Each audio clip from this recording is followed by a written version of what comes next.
اسلام کی تعلیم یہ ہے کہ قرض لیتے وقت ادائیگی کی پختہ نیت کر لیں. اگر قرض کی ادائیگی کی پختہ نیت آپ کر لیں گے تو اس میں آپ پر کوئی گناہ نہیں ہوگا. اللہ کے نبی علیہ السلام فرماتے ہیں کہ اگر کوئی شخص اس طرح سے قرضہ لیتے وقت ادائیگی کی نیت کر لے تو اللہ تعالیٰ اس کے لیے راستے کو آسان کر دیتا ہے، قرض کی ادائیگی کے راستے کو آسان کر دیتا ہے. اور قرض لینے کی جو ملامت کی گئی ہے اسلام میں، قرض لینے کو جو برا کہا گیا ہے اسلام میں، اگر کسی آدمی کی نیت پختہ ہو ادا کرنے کی تو پھر وہ ملامت زدہ نہیں ہے، وہ انسان قابل ملامت نہیں ہے بلکہ عام انسانوں کے جیسا ہے. رسول اللہ صلی اللہ علیہ وسلم فرماتے ہیں من اخذ اموال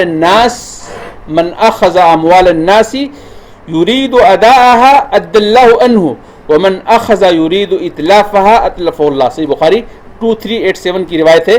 اللہ کے نبی فرماتے ہیں کہ جو لوگوں کے مال کو ادا کرنے کی نیت سے لے، یعنی جو آدمی قرضہ لے اس نیت سے کہ اس کو ہم ادا کر دیں گے تو اللہ تعالیٰ اس کو ادا کر دے گا، اور جو برباد کرنے یعنی قرض لے کر نہ واپس کرنے کی نیت سے لے تو اللہ اس کو برباد کر دے گا.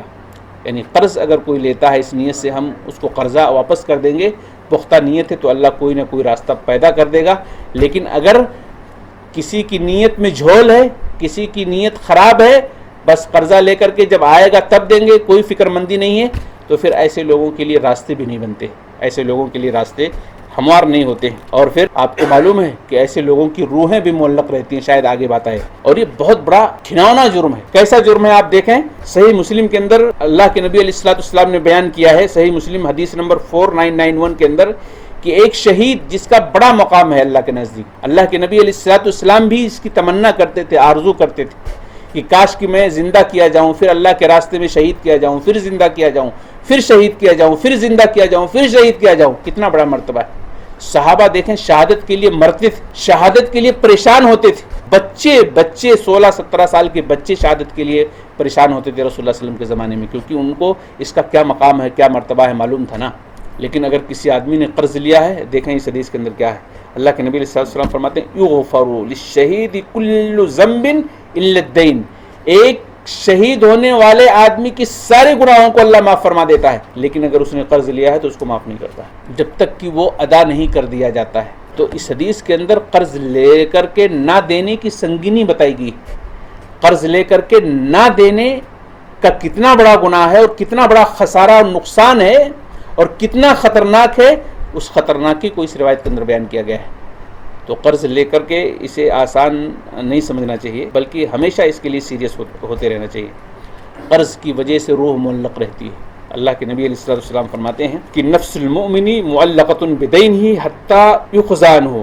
سنن ابن ماجہ کی روایت ہے، حدیث نمبر 2404 کے اندر ہے کہ نبی کریم صلی اللہ علیہ وسلم نے فرمایا کہ مومن کی روح اپنے قرض کی وجہ سے معلق رہتی ہے یہاں تک کہ اس کی طرف سے ادا نہ کر دیا جائے، یہاں تک کہ اس کی طرف سے ادا نہ کر دیا جائے. اس حدیث کے اندر یہی بات بتائی گئی ہے کہ مومن کی روح معلق رہتی ہے. جو مومن نہیں ہے اس کو تو چھوڑ دیجئے، اس کی بات ہی نہیں ہے کچھ. جو مومن ہے اس کی روح معلق رہتی ہے جب تک کہ وہ قرضہ ادا نہ کر دے یا اس کی طرف سے قرضہ ادا نہ کر دیا جائے. کیا مطلب روح معلق رہتی ہے؟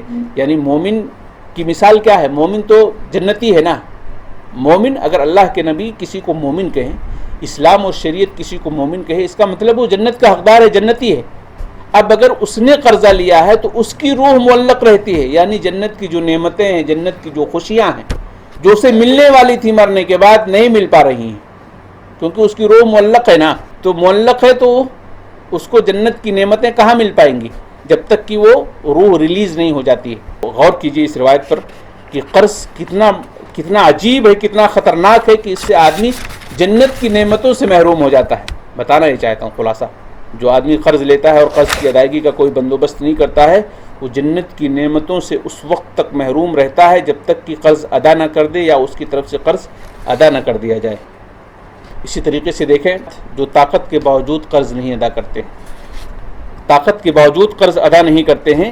صحیح بخاری کی روایت ہے مطل الغنی ظلم، اسے اللہ کے نبی صلی اللہ علیہ وسلم نے ظلم قرار دیا ہے. ظلم اندھیرا ہے، تاریکی ہے، اور ظالموں کی خیر نہیں ہے، ظالموں کی بخشش نہیں ہو سکتی ہے.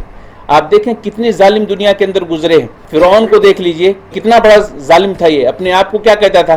انا ربکم الاعلی، میں تم سب کا سب سے بڑا رب ہوں. فرعون کا یہ نعرہ تھا. کیا کیا اللہ نے؟ اس کو دریا برد کر دیا، دریا کے حوالے کر دیا. آج بھی وہ عبرت کا مقام بنا ہوا ہے. مقام نشان، مقام عبرت بنا ہوا ہے. بہت بڑا ظالم تھا. کتنا ظلم کرتا تھا بھلا بتائیے آپ. ایسے سماج میں وہ جیتا تھا کہ جس سماج میں جو بھی بچے پیدا ہوتے تھے سارے بچوں کو قتل کر دیا کرتا تھا. دیکھیے اس کے بعد نمرود آیا. نمرود کیا کہتا تھا؟ انا اوہی و امید، میں زندگی دیتا ہوں اور میں موت دیتا ہوں، یہ اس کا نعرہ تھا. اللہ نے کیا کیا؟ اسے بھی ہلاک کر دیا، اسے بھی صفحہ ہستی سے مٹا دیا. قارون کو دیکھ لیجئے کتنا بڑا ظالم تھا، اور اس کے پاس کتنے پیسے تھے کہ اس کے پیسوں کی جو تجوریوں کی جو چابیاں ہوتی تھیں انسانوں کے اٹھانے کی بس کی بات نہیں ہوتی تھی، جانوروں پر لادے جاتے تھے. اللہ نے اس کو بھی اور اس کے سارے مال و اسباب کو زمین میں دھسا دیا. لوگ کہتے تھے بھائی اس طرح سے اکڑ کے مت چل، ایسا ظلم مت کر، لیکن وہ مانتا نہیں تھا کسی کی بات. تو جتنے بھی ظالم آئے، اوروں کو تو چھوڑ دیجئے، خود نبی کریم صلی اللہ علیہ وسلم کی زندگی میں دیکھ لیجئے. ابو جہل کیا کم ظالم تھا؟ کتنا بڑا ظالم تھا ابو جہل. کیا حشر ہوا معلوم ہے اس کا؟